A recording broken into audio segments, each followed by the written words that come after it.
Skin colour in human.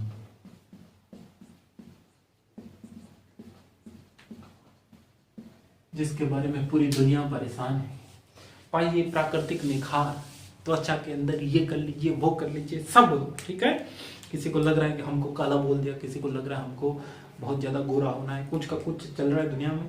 बाकी किसी को बोलना नहीं चाहिए स्किन कलर के बेसिस पे। नहीं, मैं ये इसलिए नहीं बोल रहा हूँ कि मेरे को दिक्कत, अपन कंफर्टेबल जैसे है, हीरे है एकदम से, ठीक है।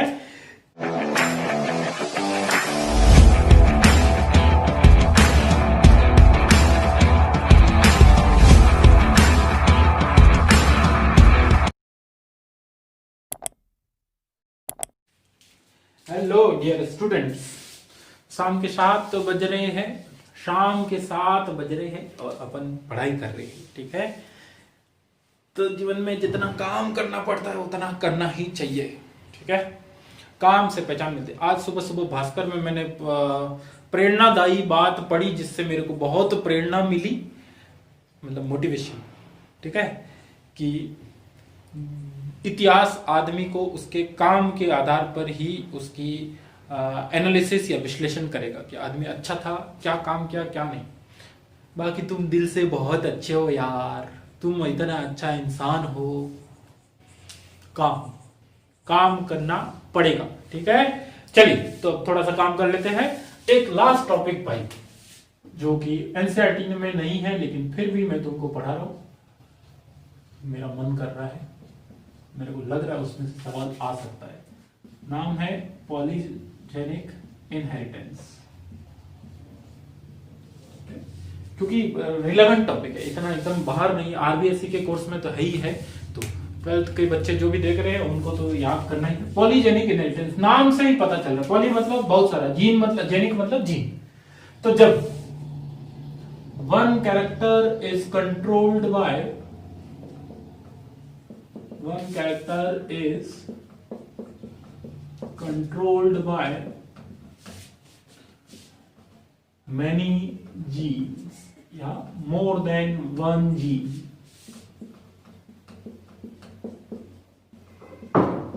एक कैरेक्टर को अगर एक से ज्यादा जीन कंट्रोल कर रहे हो तो इस तरीके की इनहेरिटेंस को क्या बोला जाएगा? Polygenic inheritance. हाँ, शर्ट पहन के पढ़ा रहा हूं मैं आज, अच्छी बात है। कभी कभी थोड़ा सज्जन पुरुष भी लगना चाहिए, बहुत सज्जन पुरुष हूं मैं, ठीक। हाँ, तो नॉर्मली अपन जानते हैं कि एक कैरेक्टर के लिए एक जीन है, पर यहां पर अपन देखेंगे कि एक से ज्यादा, 2 जीन, 3 जीन, कुछ एग्जांपल बताऊंगा और उसमें भी वो कैरेक्टर एक्सप्रेस कितना होगा, ठीक है।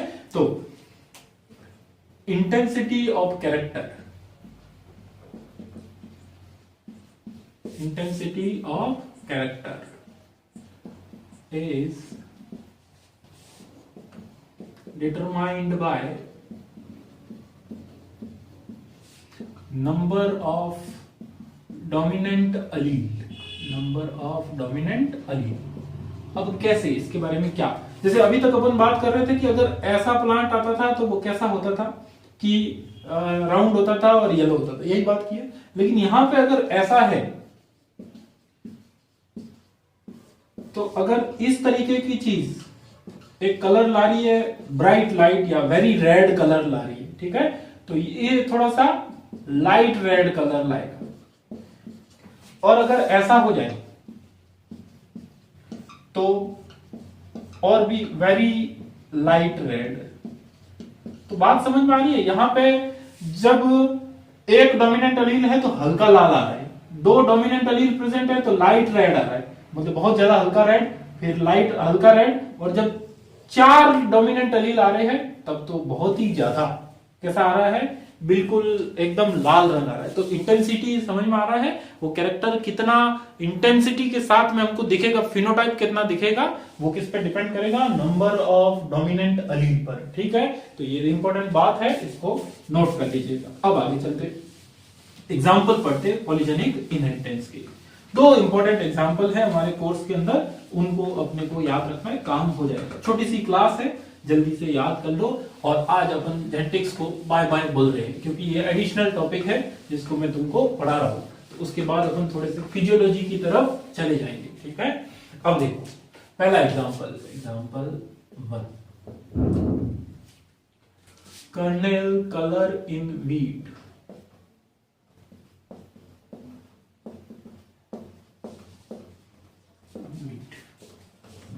गेहूं का जो कोट होता है ऊपर वाला उसको बोला जाता है कर्नल। ठीक है, गेहूं का बीज जो होता है उसके ऊपर वो जो अपने को गेहुआ रंग का दिखता है, रंग दे तू मोहे गेहुआ, तो वो रंग दे गेहुआ किसकी वजह से हो रहा है? वो इसी 2 जीन की वजह से हो रहा है। ठीक है, R and B gene, R and B gene. Suppose करो एक क्रॉस करवाया गया, सपोज क्यों करो, करवाई देते हैं ऐसे प्लांट के बीच में RRBB इंटू RRBB। ठीक है, ये एकदम से रेड कलर का और ये आ जाएगा वाइट कलर का। ठीक, अब इनका अगर क्रॉस होगा और F1 जनरेशन आएगी तो F1 जनरेशन कुछ इस तरीके की आएगी। ठीक है, ये इंटरमीडिएट कलर आ रहे हैं और इनकी सेल्फिंग करवाई जाए, क्योंकि वीट का प्लांट है तो सेल्फ पॉलिनेशन हो रहा है, सेल्फिंग करवा रहे हैं, तो अपने पास क्या आएगी? F2 में हमको टोटल कितने प्लांट मिलेंगे? ये तो आता है ना, डाई हाइब्रिड क्रॉस पड़ा है, 16 मिलेंगे। तो 16 में से कौन कितना होगा, किस रेशियो में आएंगे? इस रेशियो में 1 4 6 4 1। ये रेशियो देखने को मिलता है इसके केस में। अब ये क्या है? ये एकदम से डार्क रेड, फिर ये लाइट रेड टाइप का गेहूं होगा, ये इंटरमीडिएट, ये लाइट वाइट टाइप का, और ये किस तरीके का हो जाएगा?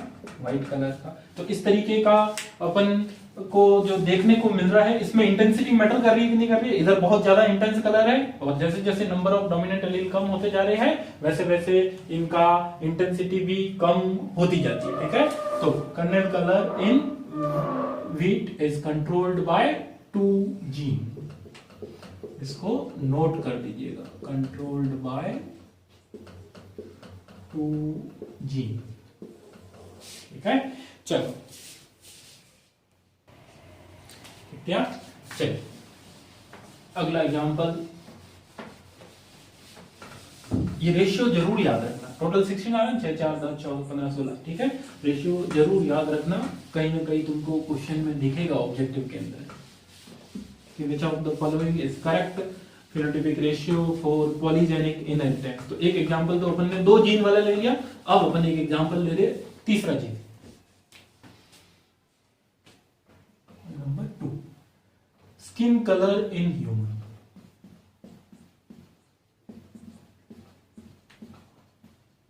जिसके बारे में पूरी दुनिया परेशान है, पाइए प्राकृतिक निखार, त्वचा के अंदर ये कर लीजिए वो कर लीजिए सब। ठीक है, किसी को लग रहा है कि हमको काला बोल दिया, किसी को लग रहा है हमको बहुत ज्यादा गोरा होना है, कुछ का कुछ चल रहा है दुनिया में।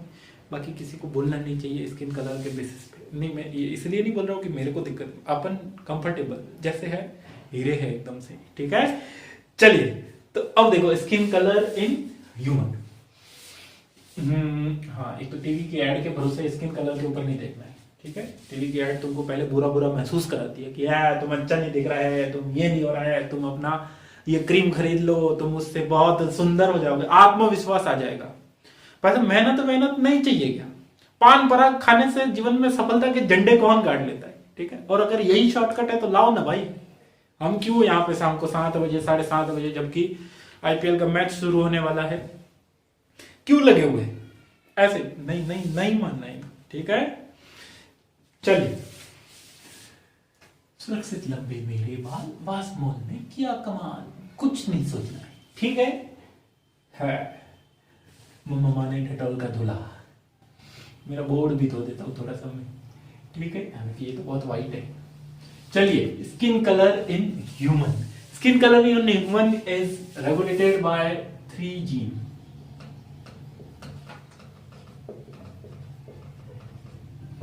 regulated by 3 gene, A, B and C. ठीक है, तो अब कैसे कैसे मनुष्यों के कलर हो सकते हैं, कितनी इंटेंसिटी, कितनी रेंज है, इधर देखो। सपोज करो एक क्रॉस हुआ इस तरीके के व्यक्ति में,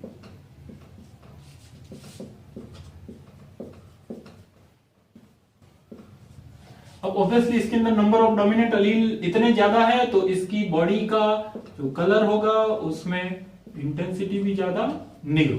ठीक है, जबकि ये किस तरीके का पर्सन होगा, व्हाइट कलर, स्किन कलर कैसी होगी, व्हाइट। इनका क्रॉस होता है। ठीक है, तो क्रॉस होगा तो क्या होगा, हमारे पास आएगी F1 जनरेशन, और F1 में सारे के सारे इस तरीके का पर्सन बनेगा। ठीक है, ये इंटरमीडिएट कलर आता है, इंटरमीडिएट ब्राउन, जिसको एक स्पेशल नाम दे दिया गया, मुलेटो। क्या नाम दिया गया, मुलेटो। ठीक है, तो इस बीच का कोई ब्राउन कलर है। नेक्स्ट, अब अगर इस F1 के अंदर सिबलिंग्स मेटिंग हो या फिर अपन क्या बोलते हैं उसको, इनब्रीडिंग हो, तो अपने पास आएगी F2। अब इससे कितने टोटल जीनोटाइप बनेंगे, तो कैसे, पहले तो गैमेट कितने बनेंगे, गैमेट का फॉर्मूला है 2 की पावर n, तो कितने हैं नंबर ऑफ हेटेरोजाइगस 3, तो 2 की power 3, 8 gamete, 8 male gamete, 8 female gamete. जब 4-4 होते थे तो 16 बॉक्स लिखते थे अपन, तो अब 8 और 8 कितने हो जाएंगे, 64। 64 का रेशियो ही इंपॉर्टेंट है, 1:15:20:15:15 एक सेकंड है, एक और आएगा बीच में, 1:6:15:20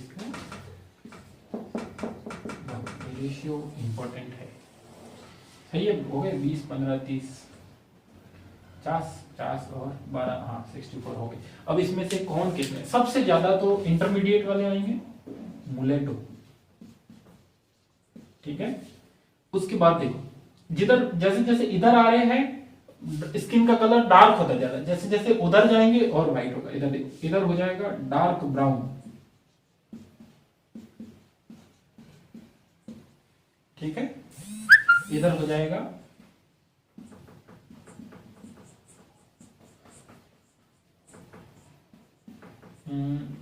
very light white, light white, dark brown, light white, क्योंकि उस उधर और ज्यादा व्हाइट होता जा रहा है, इधर डार्क, इधर हो जाएगा वेरी डार्क ब्राउन।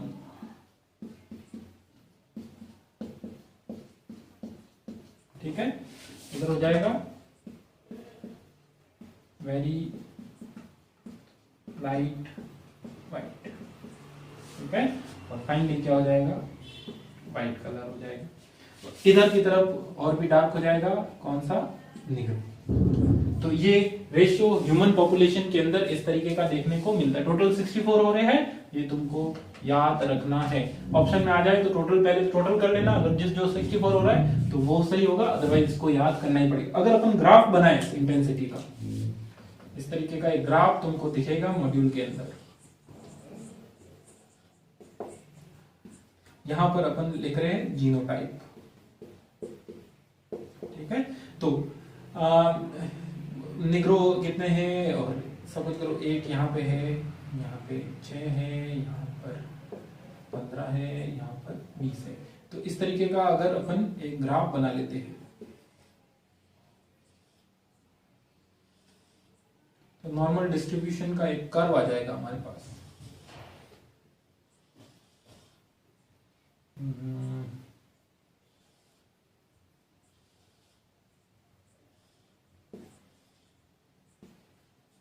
ठीक है, तो ये ग्राफ कुछ इस तरीके का हमको दिखेगा। ठीक, तो ये होता है स्किन कलर एक ह्यूमन को एक्सप्लेन करने का, या एक्सप्लेन करने के लिए इस तरीके से ग्राफ के फॉर्म में भी इस डेटा को रिप्रेजेंट किया जा रहा है। ठीक है, कोई दिक्कत नहीं। हाँ, तो ये क्या है, ये यहाँ पर ये है निग्रो, जिसमें डोमिनेंट अलील कितने हैं, बहुत सारे, 6 के 6 डोमिनेंट अलील है। ठीक है, तो यहाँ पर अपन लिख सकते हैं 1, 6, 15, या फिर Negro, very light, dark brown, वो सब लिखा जा सकता है इस ग्राफ के अंदर। ध्यान रखना, ये किसके इस तरीके ग्राफ भी पूछ सकते हैं, तो वो किसको रिप्रेजेंट कर रहा है, skin colour in human which is controlled bye 3 gene A B C, ये रेशियो आता है और इस तरीके का कर्व आता है जब अपन इसको प्लॉट करते हैं। नोट करो जल्दी से।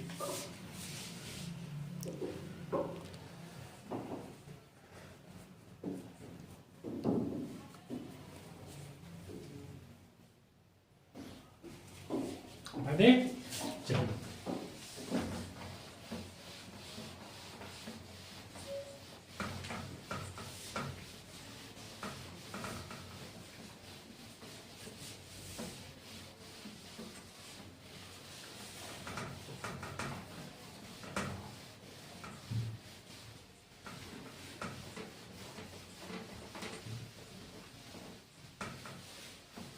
ठीक है, चल लास्ट टॉपिक, मतलब लास्ट लेक्चर के अंदर last topic, cytoplasmic inheritance.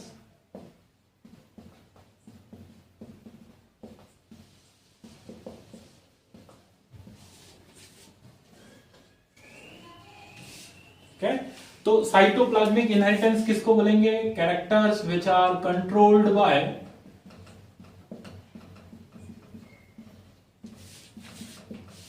Characters which are, एक सेकंड है, controlled by gene present in cytoplasm.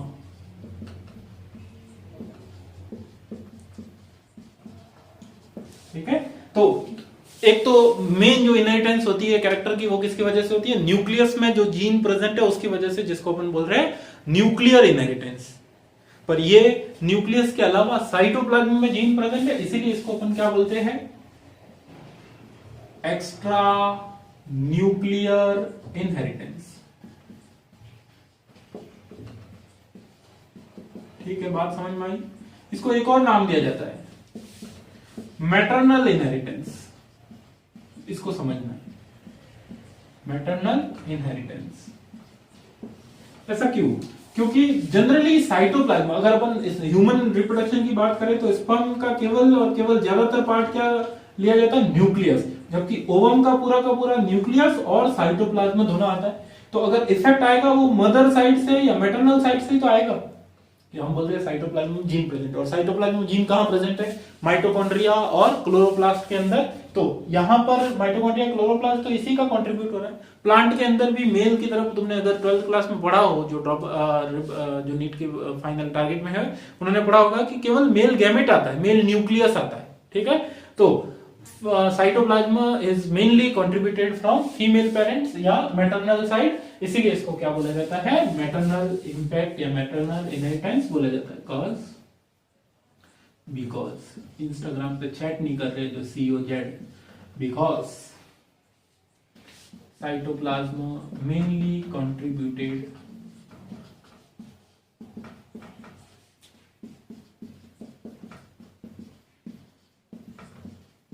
By female parent, इसीलिए इसको क्या बोलेंगे, मैटरनल इनहेरिटेंस बोलेंगे। तो मैटरनल इनहेरिटेंस के केस में अगर अपन रेसिप्रोकल क्रॉस करें, अपन ने रेसिप्रोकल क्रॉस के सिग्निफिकेंस में पढ़ा था, ठीक है, कि अगर रेसिप्रोकल मैटरनल इनहेरिटेंस है तो रेसिप्रोकल क्रॉस के रिजल्ट चेंज हो जाएंगे। तो यहां पर भी वापस मेंशन कर रहे हैं, रिजल्ट विल बी चेंज्ड। अगर मैटरनल इनहेरिटेंस हो रही है तो रिजल्ट चेंज हो जाएंगे, कब, जब अपन रेसिप्रोकल क्रॉस करेंगे। कैसे, सब पढ़ाया हुआ है, सब पढ़ाया हुआ है, बस ध्यान देने की जरूरत है। अब इधर देखो, मेल साइड से सपोज करो कोई कैरेक्टर आ रहा था, फीमेल साइड से कोई कैरेक्टर कंट्रोल हो रहा था, और वो कैरेक्टर जो है वो साइटोप्लाज्म में प्रेजेंट जीन की वजह से कंट्रोल हो रहा था। ठीक है, मान लो एक चिल्ड्रन था जिसके पास में क्या बोले, कोई ऐसा कैरेक्टर बताओ जो फीमेल से फर्टिलिटी वाला, मान लो क्या था, फर्टिलिटी वाला, किसी प्लांट का फर्टिलिटी, मतलब उसके गैमेट में फंक्शनल होने की कैपेसिटी, वो इनकी वजह से आ रही थी। ठीक है, अब तुम एक ऐसा एक्सपेरिमेंट कर लो, जैसे पहले अपन ने इसको मेल मेज प्लांट लिया था और इसको फीमेल लिया था, तो फीमेल मेज के साइटोप्लाज्म में कुछ ऐसा पार्टिकल प्रेजेंट था जिसकी वजह से फर्टिलिटी हो रही थी। अब तुम चेंज कर लो, क्योंकि प्लांट के अंदर बात कर रहे हो, ठीक है। इसको बना दो फीमेल, फीमेल बना दो, मतलब वो तो वैसे भी मेल फीमेल दोनों होते हैं उनके अंदर, तो इसको किसकी तरह यूज कर ले, मेल ऑर्गेनिज्म की तरह, तो इसका तो केवल यही आएगा, इसका तो केवल यही आएगा, ये सब तो आएगा ही नहीं, ये सब साइटोप्लाज्म में तो आएगा ही नहीं, क्योंकि मेल गैमेट का तो हम जानते हैं क्या आता है, केवल न्यूक्लियस आता है, और इसका साइटोप्लाज्म आएगा, लेकिन इसके साइटोप्लाज्म में वो चीज है ही नहीं कि उसकी फर्टिलिटी हो। तो मक्का के अंदर ऐसा देखने को मिलता है, इनफर्टिलिटी देखने को मिलती है, वो इसी वजह से होती है। तो कुछ एग्जांपल है साइटोप्लाज्मिक इनहेरिटेंस के, उसको मेंशन कर लेते हैं। उसी के साथ हमारी जेनेटिक्स को यहीं पे विराम दे दिया जाता है। ठीक, एग्जांपल में लिख रहा हूं, मेल इनफर्टिलिटी इन मेज, मक्का में, ठीक है। और मिराबिलिस जलापा में भी इस तरीके का फिनोमिनन देखने को मिलता है, जलापा, ठीक है, लीफ के कलर में पिगमेंट्स की वजह से। और देखने को मिलता है घोंघे के अंदर, शैल कॉइलिंग इन स्नेल। और देखने को मिलता है कप्पा पार्टिकल, मॉड्यूल पढ़ना, उसके अंदर थोड़ी थोड़ी सी थ्योरी दी हुई है, देख लेना तुम। Kappa particle in paramecium, petite form of east, poke Neurospora. इसमें से जिसने एग्जाम्पल याद कर सको उतना याद कर लेना, ठीक है। तो ये सब साइटोप्लाज्मिक इनहेरिटेंस के अंदर आता है, ठीक है। तो इतना काफी है। अब अपन स्टार्ट करेंगे फिजियोलॉजी, ठीक है। तब तक के लिए बाय बाय।